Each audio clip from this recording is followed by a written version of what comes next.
Som. Salve, amada igreja, com a paz do Senhor, amém? Graças a Deus. Quero louvar a Deus por mais esse dia, por mais uma vez estarmos aqui diante do Senhor, né, para que nós possamos, assim, aprender um pouco mais e estarmos diante dEle, né, com a nossa adoração, com o nosso louvor. Mas sem mais delongas, vamos ao que interessa aqui, que é a palavra. Evangelho de Jesus, segundo Mateus, capítulo de número 4, versículo de número 18. Nós vamos pegar dois textos aqui para nós lermos, tá? A versão ARC diz o seguinte, quem tem palavra, abre aí para nós observarmos, daqui a pouco eles colocam no telão aí. Versículo 18, e Jesus andando junto ao mar da Galileia, viu dois irmãos, Simão, chamado Pedro, e André, os quais lançavam as redes ao mar, porque eram pescadores. E disse-lhe, vinde após mim, e eu vos farei pescadores de homens. Então eles, deixando o lago, logo as redes, seguiram-no. Lucas, capítulo 5, versículo de número 1. Lucas, capítulo 5, versículo 1. Perfeito, vamos lá. E aconteceu que, apertando a multidão para ouvir a palavra de Deus, estava ele junto ao lago de Genezaré, e viu estar dois barcos junto à praia do lago. E os pescadores, havendo descido deles, estavam lavando as redes. E entrando num barco, que era de Simão, pediu-lhe que o afastasse um pouco da terra. E assentando-se, ensinava do barco aquela multidão. E quando acabou de falar, disse a Simão, faze-te ao mar alto, e lançai as vossas redes para pescar. Versículo 5, e respondendo Simão, disse-lhe, mestre, havendo trabalhado toda a noite, nada apanhamos, mas porque mandas, lançarei a rede. E fazendo assim, colheram uma grande quantidade de peixes, e rompia-se-lhe as redes.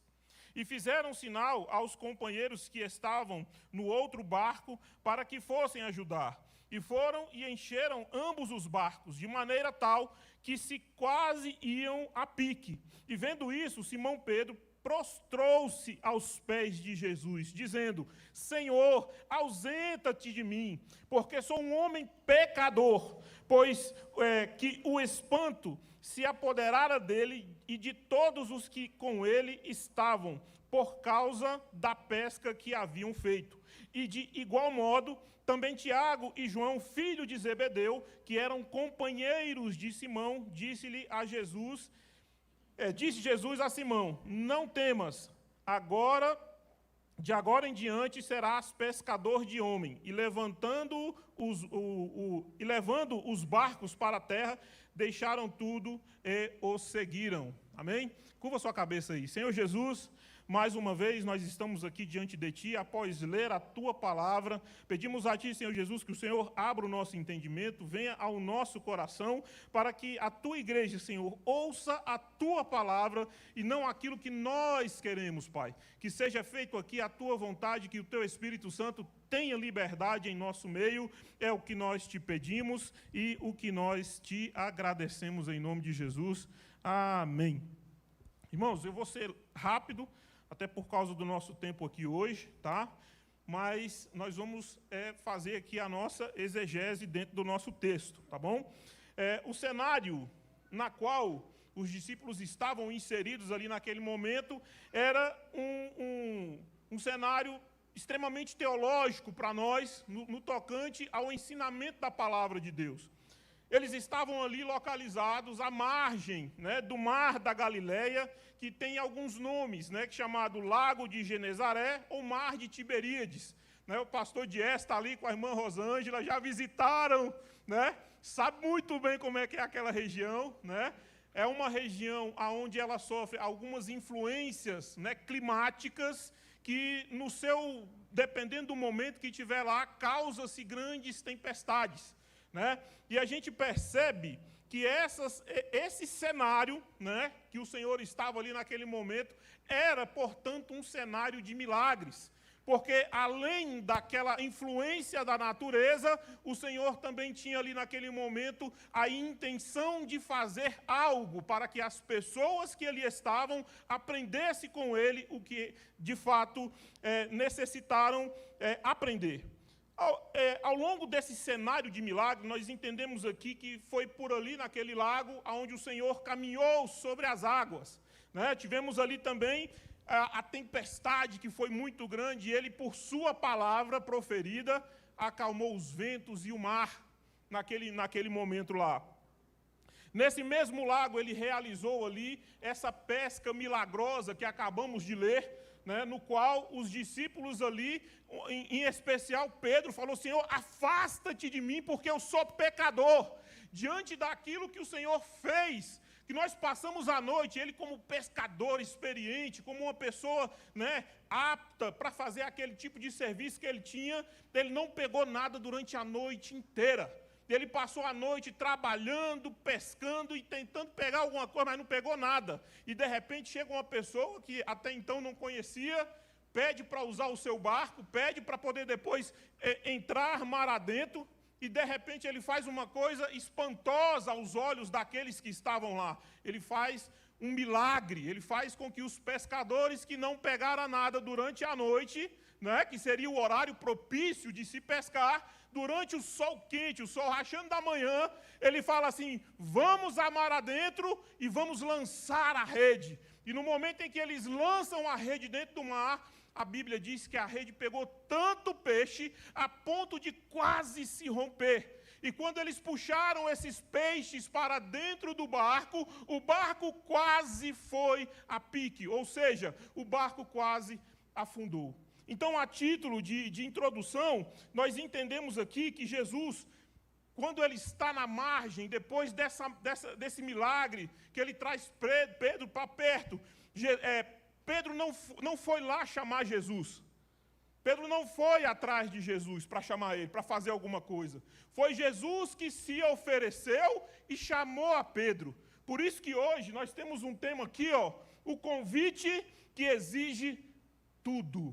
Nós vamos entender aquilo que Pedro, né, deu para o Senhor nesse momento em que esse contexto se aconteceu. Amém? Nós temos aqui algumas rotinas que eram feitas pelos discípulos. Era uma rotina exaustiva, porque tinham a necessidade de trabalhar todos os dias, entrar mar adentro, passar a noite sem dormir, pescando, tentando trazer o sustento para a sua casa, né? Ele tinha as suas redes, as suas mãos, que depois do ofício deveriam ser lavadas, limpas, tratadas, né? E a gente tinha ali os peixes, que eram o sustento deles naquele momento. Era o peixe que trazia o pão para dentro de casa. Era o peixe que sustentava a sua família. Então, de repente, Jesus passa. E ele não oferece a Pedro: Pedro, eu quero te fazer aqui um contrato de trabalho para que você receba mensalmente para mim aí, da minha pessoa, um salário. Não. Jesus não foi oferecer para ele ali. Jesus não prometeu a ele uma estabilidade financeira. Muitas vezes nós paramos e ficamos cobrando do Senhor uma estabilidade que talvez o Senhor não queira para você neste momento. Não estou aqui dizendo que o Senhor não vem lhe abençoar, que o Senhor não abre a mão, não estenda a mão para trazer para você um sustento mais adequado, para que você rompa determinadas barreiras financeiras. Não estou dizendo isso. Mas naquele momento, Jesus não veio trazer para Pedro ali um alívio financeiro. O Senhor vem oferecer algo bem maior a Pedro. E faz um convite, que foi um convite que nesse texto aqui ele é maravilhoso. Um convite que, uma vez mais, nós recebemos do Senhor e por isso estamos aqui. Ele faz esse convite: siga-me e eu os farei pescadores de homens. Esse foi o convite que o meu Jesus fez para Pedro naquele instante lá. Desta feita, dentro deste texto, nós vamos tirar 3 coisinhas aqui para a gente falar rapidamente, para nós entendermos um pouco mais. Deus, aqui dentro desse texto, nós tiramos 3 coisas. Primeiro, o convite de Jesus, ele é soberano. Entenda bem essa palavra. Segundo, o convite de Jesus, ele exige renúncia. Então, quando Jesus te pedir algo, certamente você vai ter que renunciar a alguma coisa. É entre você e Deus. Deus há de mostrar a você aquilo que você precisa renunciar. Porque o Senhor, quando Ele nos vê, Ele vê a intimidade do nosso ser, Ele vê dentro do meu coração e Ele sabe aquilo que eu preciso. E aquilo que me impede de avançar, certamente Ele vai exigir de você ali uma renúncia. E por fim, Jesus ele faz um convite que transforma a sua identidade. Nós vamos entender esses 3 pontos aí discorrendo dentro desses textos. Então preste bem atenção. Primeiro ponto. O convite de Jesus, ele é soberano. Não é por que ele é soberano? Porque Jesus não foi chamado por Pedro. Né? Pedro é quem foi chamado por Jesus. Ele já quebra o protocolo aí. Porque é Ele quem nos chama. É Ele quem nos convida a estar na seara. A participar do seu ministério. Nós, por nossa própria vontade, jamais nós chegamos a Ele e falamos assim, eu me ofereço a Ti. Não. A palavra de Deus diz lá em Lamentação 5:21, converta-nos a Ti e nós nos converteremos. Renova os nossos dias como antes. Então a palavra de Deus nos diz aqui que se não for pelo Senhor, a nossa vontade aqui não era de estar aqui. Quando nós chegamos dentro da casa de Deus, dentro da casa do Senhor, é porque lá atrás Ele te convidou a estar aqui. Você entende isso? E o Senhor chega para Pedro e faz esse convite. Antes da decisão humana, nós precisamos entender que existe uma chamada divina, uma intenção divina de tirar você do ponto em que você está e te colocar num ponto em que você seja útil para Ele e para o reino de Deus. Era interessante que Pedro continuasse pescando? Sim. Ele tinha que sustentar a família. Ele tinha que trazer ali para a sua casa o sustento. Mas o Senhor, Ele chama Pedro para um ministério maior. Ele chama Pedro para fazer uma coisa que talvez, se ele entrasse aqui hoje, chegasse para você e falasse assim, por exemplo, Anderson, você que é policial, você que é bombeiro militar, larga tudo, larga a Vanessa, larga a Luísa e me segue. Uma pessoa que você não conhecia, uma pessoa que está chegando hoje, que está chegando agora na sua frente e faz a você um convite como esse, como é que seria a sua reação? Como seria a forma com que você responderia a ele se fosse no seu caso? Mas nós entendemos aqui que a iniciativa, ela parte direto do céu. E quando ela parte do céu, significa que Ele viu você, Ele chamou você, Ele determinou aquilo que você venha a fazer, Ele transforma você e Ele escolheu para você para um trabalho incomum aos olhos do mundo. Porque o trabalho que é comum para os olhos do mundo não tem nada a ver com o Senhor. Mas quando nós servimos a Deus, nós servimos a Ele de forma incomum. Nós andamos... Vamos imaginar um rio corrente, nós andamos no sentido contrário àquele do rio. Todo mundo vai na descida do rio. E você, quando aceita Jesus, você fala assim, não, tem alguma coisa para mim lá em cima, eu vou andar no sentido contrário. E você começa a remar contrário, porque você sabe que aquele chamado que você teve, aquilo que foi oferecido a você pelo Senhor, ele é maior do que aquilo que você entende como positivo. E quando o Senhor chega para Pedro e diz isso, nós vamos lá em João capítulo 15, versículo 16. Olha só o que diz aí, ó. Não me escolhestes vós a mim, mas eu vos escolhi a vós, e vos nomeei para que vades e deis fruto. Olha que coisa interessante. Então significa que não foi eu que escolhi a Ele, foi Ele que me escolheu. E Ele quer que a minha vida... ela dê um fruto significativo para quem? Para o reino de Deus. E ele continua dizendo assim, a fim de que tudo quanto em meu nome pedires ao Pai, Ele vos conceda. Lucas capítulo 5, versículo 10, olha que interessante. E de igual modo também Tiago e João e filhos de Zebedeu que eram companheiros de Simão, e disse Jesus a Simão: não temas, de agora em diante serás pescadores de homens. Ou seja, a partir de hoje, você vai parar de pescar peixe, você vai começar a resgatar almas. Almas que estão presas no lamaçal do pecado, que estão afundadas em pecado. E o Senhor veio com uma boa nova, trazendo para mim e para você: venha, que eu vou livrar você desse lamaçal do pecado. A partir de hoje, Pedro, você não vai mais pegar peixe, Pedro. A partir de hoje, Pedro, você vai pescar homens, almas, tirando almas do inferno e trazendo almas para a presença de Deus. Aleluia. Jesus vai além das redes, porque quando a gente entra em Atos capítulo 2, a gente vê que a vida de Pedro, um homem, segundo alguns teólogos dizem, um homem truculento, né? Pedro, apesar de servir a Deus, ele sempre foi ali um cara assim muito, né, incisivo, muito ali difícil até de comandar os seus pensamentos. Mas a palavra de Deus diz, lá em Atos capítulo 2, versículo 33, e diz o seguinte, saiba, pois, com certeza, todas as coisas de Israel, que este Jesus, a quem vós crucificastes, é Deus, e o fez Cristo, já lá regenerado. Pedro olha para aqueles que estavam lá depois daquela transformação em Atos, onde o Pentecoste desce, aquela multidão começa a questionar, e Pedro ali bate no peito e fala assim: eu conheço esse Jesus. Eu conheço aquele que trouxe aqui a redenção para as nossas almas.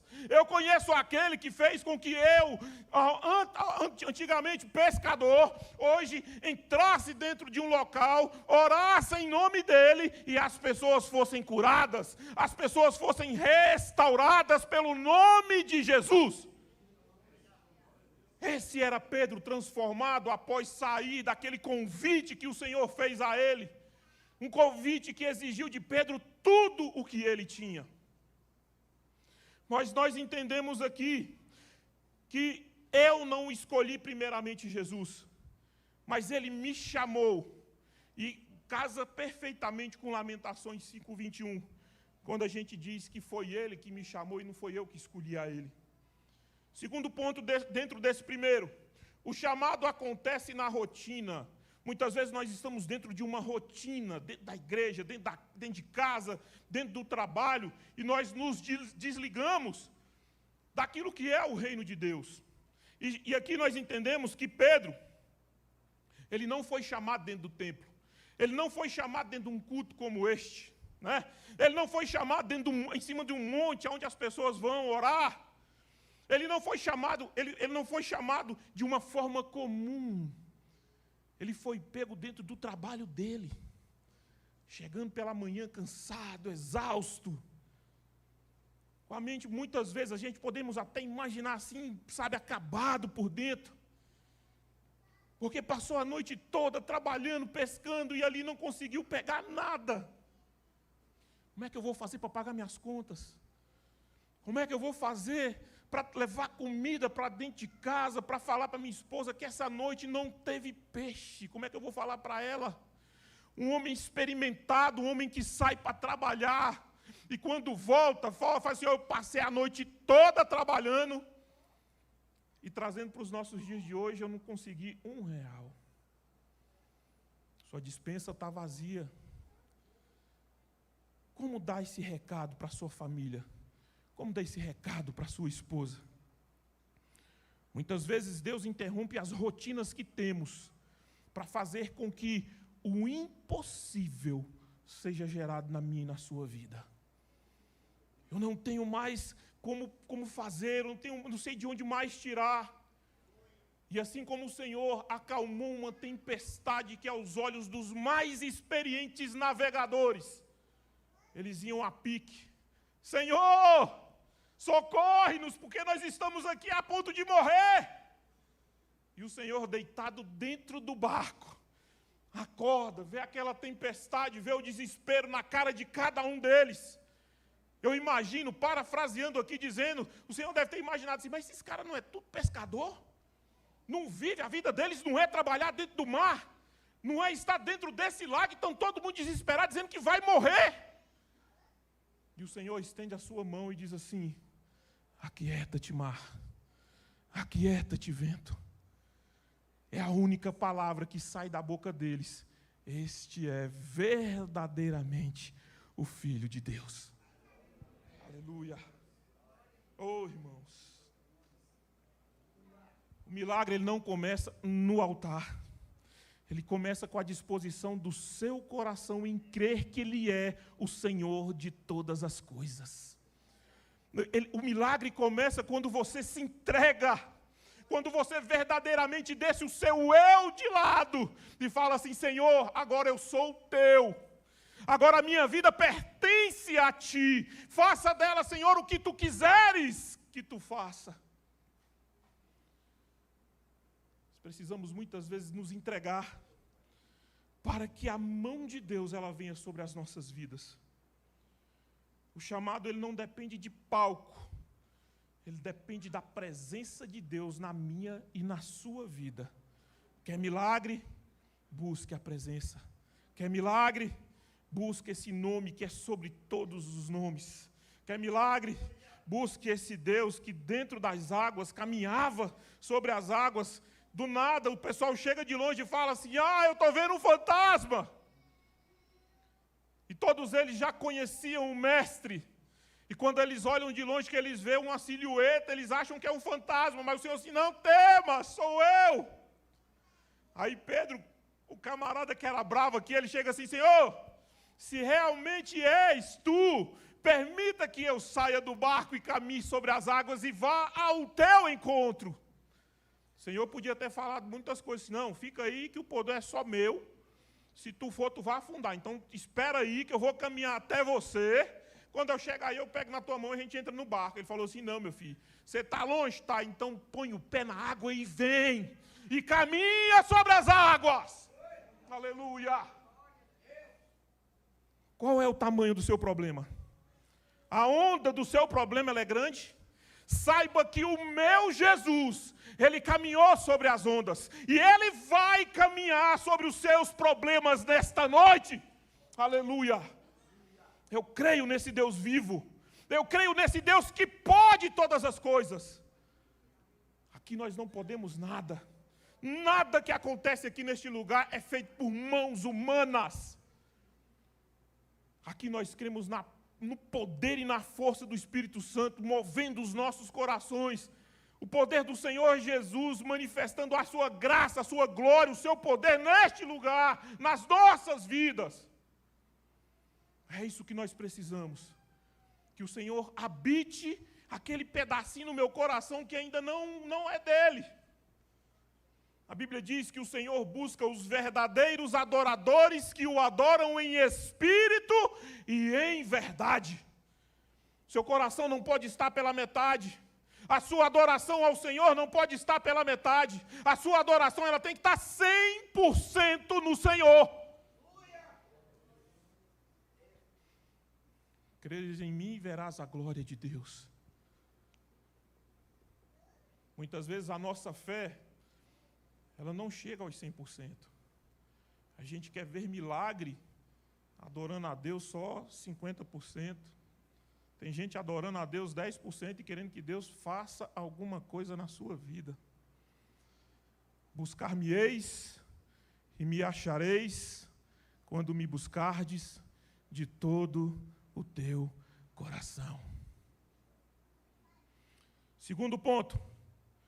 O convite de Jesus, ele exige uma renúncia. O texto diz: imediatamente deixaram as redes. Ali não houve negociação, não houve prazo, não houve parcelamento de entrega diante deles com o Senhor. Quando Jesus nos chama, Ele pede tudo. Porque quando Ele te pede tudo e você oferece tudo a Ele, Ele fala assim: cuida do meu reino, que eu cuido da sua casa. Você acredita nisso, irmão? Você acredita que o Senhor pode cuidar do seu lar, da sua casa?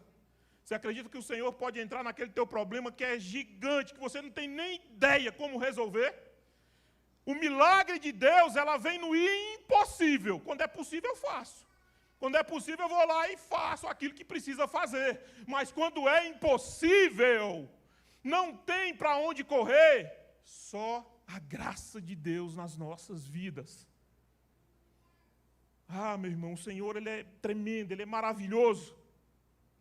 Quando nós deixarmos as redes, significa que nós deixamos ali aquela segurança humana.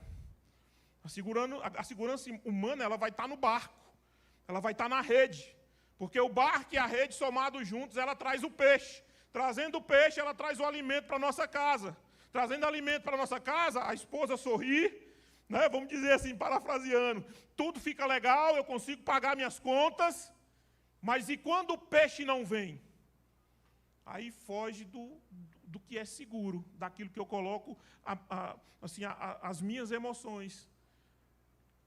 Eu tenho uma casa quitada, eu tenho um trabalho bacana. A minha segurança está lá.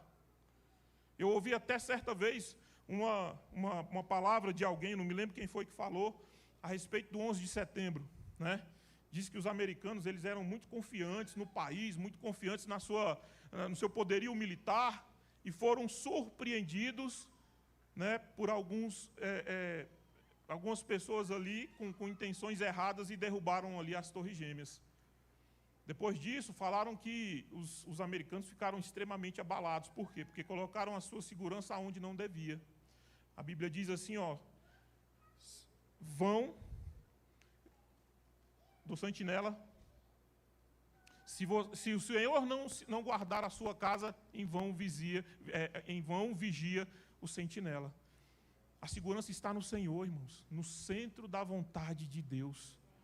Ela não está naquilo que você pode fazer com as suas mãos. O que você pode fazer com as suas mãos, você faz. É simples. Aquilo que a gente não pode fazer está nas mãos do Senhor. Deixar a segurança significa deixar o sustento, deixar a identidade, deixar a zona de conforto, deixar o controle. Em Lucas 9, 23 diz assim, e dizia a todos, se alguém vier após mim, negue-se a si mesmo. Negar-se a si mesmo, irmãos, é uma coisa difícil. A pessoa muitas vezes tem um ego muito grande, muito forte, não quer negar a si mesmo, quer continuar com Cristo, mas servindo os seus propósitos. Quando Jesus diz para Pedro assim, venha após mim, ele não fala assim, vem na minha frente que eu vou atrás de você, não, ele fala assim, vem atrás de mim, porque eu vou na frente abrindo o mar. Eu vou na frente abrindo os seus problemas, para que você passe em segurança. Terceiro e último ponto. O convite de Jesus também transforma identidade.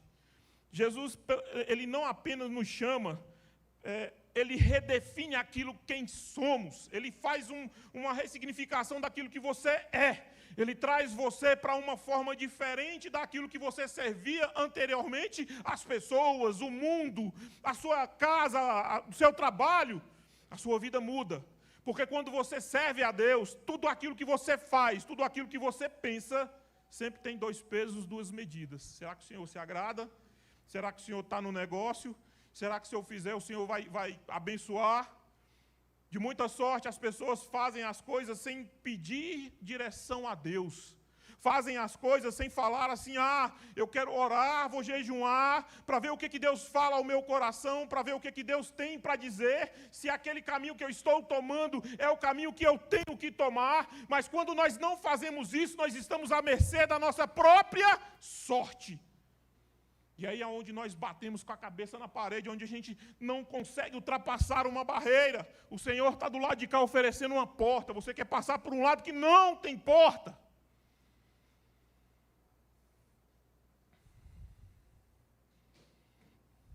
Quando Jesus fala assim, eu os farei pescadores de homens, não é só sair da pesca, não é só sair daquilo que você faz, é entrar no propósito de Deus na sua vida.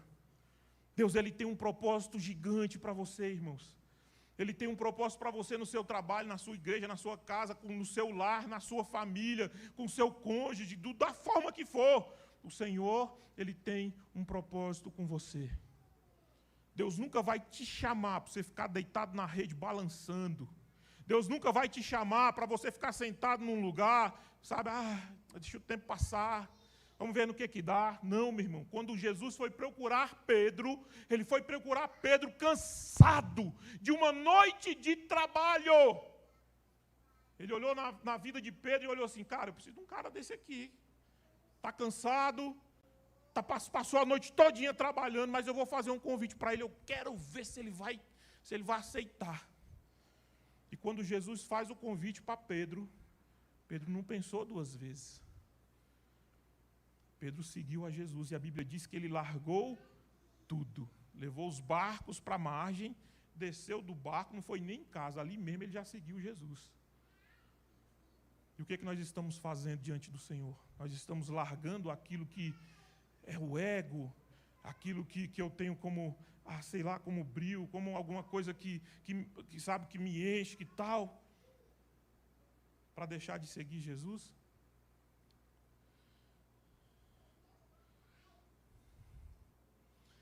De pescador natural a pescador espiritual.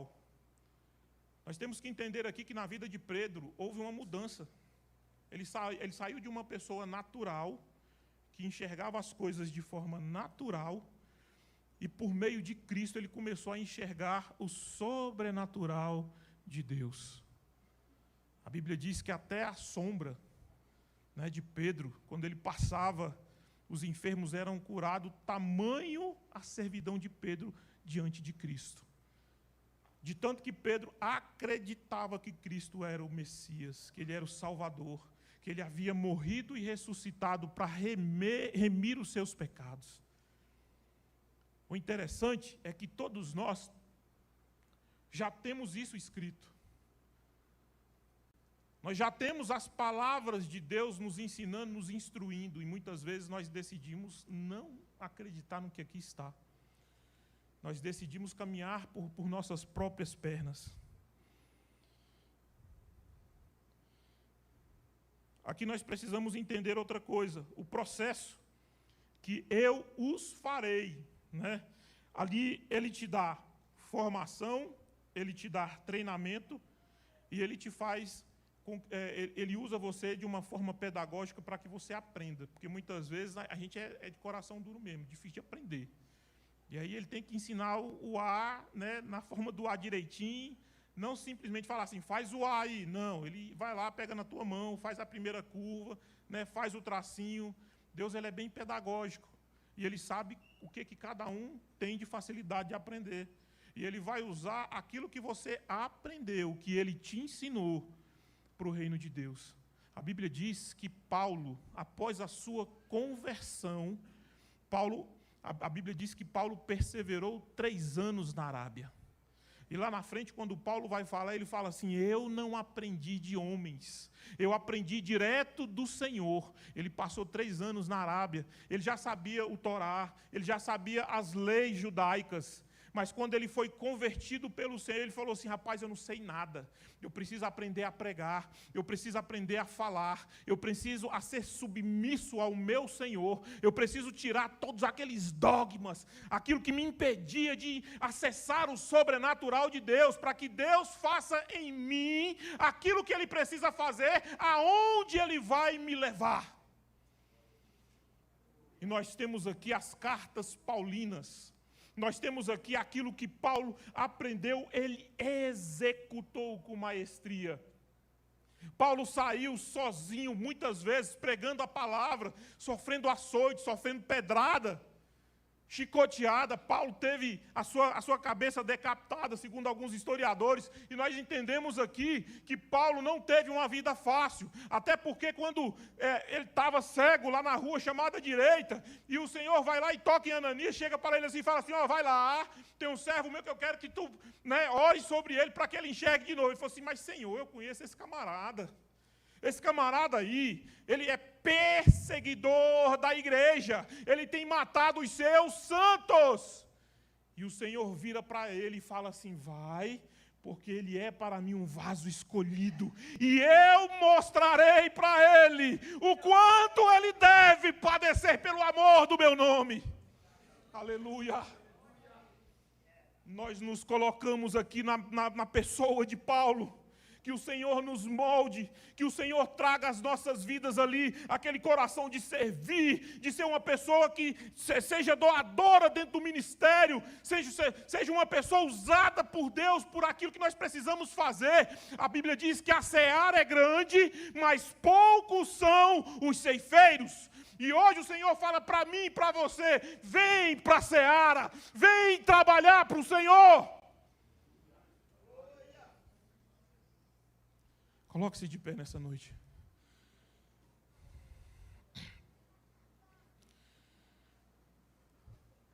A minha oração para nós nessa noite é para que o Senhor transforme as nossas vidas. Que o Senhor renove o nosso compromisso com Ele. Que quando o Senhor chegar no seu barco, quando o Senhor estiver de frente para você, e o Senhor chegar para você e falar assim, ó, siga-me, você não pense duas vezes. Você venha seguir ao Senhor, você venha trabalhar para Ele, você venha executar aquilo que o Senhor te comissionou a fazer, aquilo que o Senhor ensinou a você a fazer para que você sirva a Ele dentro do seu ministério. Não é o pastor Ricardo que vai falar para você o que fazer, não é o pastor Muniz que vai falar para você o que tem que fazer, é o Espírito Santo de Deus. Feche seus olhos. Paizinho, nesta noite, Pai, no qual nós ouvimos a Tua palavra, no qual, Senhor Jesus, nós pregamos aquilo que o Senhor tem colocado em nossos corações. Papai, eu peço a Ti nesta noite, Pai, muda as nossas vidas. Eu quero fazer prática, Senhor, daquele versículo em Lamentações 5:21, converta-nos a Ti, Pai. Tira toda a teologia, tira todo, Senhor Jesus, aquela mente, Senhor Jesus, que vai para o lado errado, Pai. Ah, Senhor, bota a direção nesse barco. Senhor Jesus, faz, Senhor, como Tu fez com Pedro. Manda que nós joguemos a rede do lado certo, Pai. Ah, Senhor Jesus, abre as janelas do céu para o nosso entendimento, para a Tua palavra, Pai. Transforma-nos, Senhor, em pessoas melhores diante de Ti, Pai. Ah, papai, quantas são as vezes, ó Pai, que nós negligenciamos, Senhor, o Teu Evangelho. Quantas são as vezes, ó Pai, que o Senhor tem mandado fazermos coisas, ó Pai, e pelo brio, Senhor Jesus, pelo ego do ser humano, Pai, nós não temos feito. Nós temos nos acovardado, Senhor, diante de Ti, Pai. Pai, nesta noite, Pai, quebra todas as barreiras. Tira todo o mal, Senhor, que impede, Senhor, o agir do Teu Espírito Santo em nosso meio. Faz como o salmista, Pai, aprega, Senhor, a Tua palavra em nossos corações. Não aparta de nós, Senhor, o Teu Santo Espírito, mas renova-nos, Senhor, com o entendimento da Tua palavra. Oh, aleluia, aleluia, aleluia. Ah, papai, como nós precisamos de Ti, Pai. Como nós necessitamos, ó Pai, da Tua presença. Pai, eu tenho um pedido a fazer a Ti nesta noite. Pai, visita cada lar, visita cada coração nesta noite, Pai. Pai, transforma, Pai, tira esse coração de pedra. Transforma, Senhor, em um coração de verdadeiro adorador da Tua palavra. Ah, Pai, transforma as nossas vidas. Coloque em nossas vidas, Senhor, o desejo de orar, de buscar a Tua face, de ler a Tua palavra, de mergulhar na Tua palavra, Pai. Senhor, quem somos nós para que Tu nos ame tanto assim, Pai? Quem somos nós, Senhor Jesus, para que Tu olhe para mim, um pecador, um homem falho, e, Senhor, venha fazer aquela pergunta, Pai, siga-me. Eis-me aqui, Pai. Envia-me a mim, Senhor, na Tua obra. Em nome de Jesus, Pai, em nome de Jesus. Amém. Amém, pastor.